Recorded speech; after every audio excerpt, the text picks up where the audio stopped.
As we told you in a story last week, UFC star Colby Covington has carefully crafted a persona as an absolute jerk, and he doesn't care who he offends. What he's genuinely like away from the cameras doesn't matter. What matters is the MMA world hates him, and that's just the way he wants it. From insulting nerds and virgins to bagging non-Trump supporters and calling Brazilians filthy animals, the 30-year-old is easy to dislike. Fresh from a win over Rafael dos Anjos at UFC 225 in Chicago on the weekend, Covington is once again proving his shtick is working. He said before his interim welterweight title fight if he was victorious he'd like to personally deliver his gold strap to Trump in the White House, and that may not seem so far-fetched. UFC President Dana White is a long-time supporter of the president and even spoke in support of Trump at the 2016 Republican National Convention. When asked after UFC 225 about Covington's plan to visit 1600 Pennsylvania Avenue, White said, "I can make that happen. Covington craves attention and that's what he's getting." White supported his pro-Trump views and is now showing him some love. Would that be happening if Covington wasn't such a drawcard by being so outspoken? Unlikely. He's creating headlines and that buzz will only increase after his win on Sunday, which makes him unbeaten in 6 fights. His bad guy persona is a trap the MMA world is falling into. Just look at what fellow UFC star Tyron Woodley had to say on Instagram this week in response to Covington calling out the American in Chicago. "I ain't never in my life, I ain't never in my career, I ain't never in my existence as an adult human being wanted to somebody up so bad, beat somebody so bad, embarrass somebody so bad, end his career so bad, take his life so bad, and I don't even say that figuratively."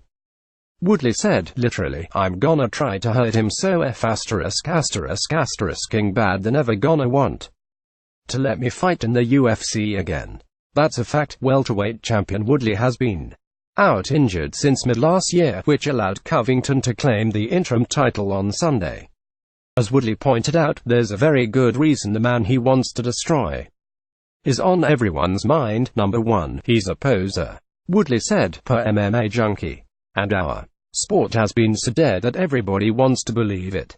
They want to believe the hype, because we don't have nothing else riding right now. John Jones is out for a minute. Conor McGregor's out for a minute. Ronda Rousey is getting inducted into the UFC Hall of Fame. As far as stars in the UFC, we're lacking, so we are willing to accept the expletive that's coming out of this kid's face." Covington trash-talked his way into his bout against dos Anjos, and he's on track to do the same with Woodley. It's smart because he knows the UFC loves a loudmouth, even if it inspires fans to tune in to see him hopefully get destroyed.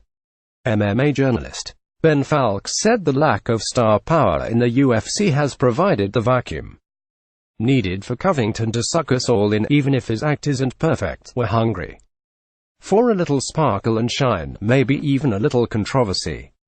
We're so desperate that we're willing to consider just about anything you give us. Falks wrote for MMA Junkie, "Maybe it's a testament to the power of negative energy in the fight game, when so much depends on making people care one way or another about whether or not you get beat up on TV. You don't even have to do the gimmick well to get people personally invested in the ongoing hope for your eventual humiliation. It's so effective. Sometimes it even works on the champ." Woodley, every fresh insult hurled Covington's way is another win for him. It gives him more airtime and more publicity to work on being the most unpopular fighter on the UFC roster, which only boosts his profile and gives him a better shot at starring on big pay-per-view cards.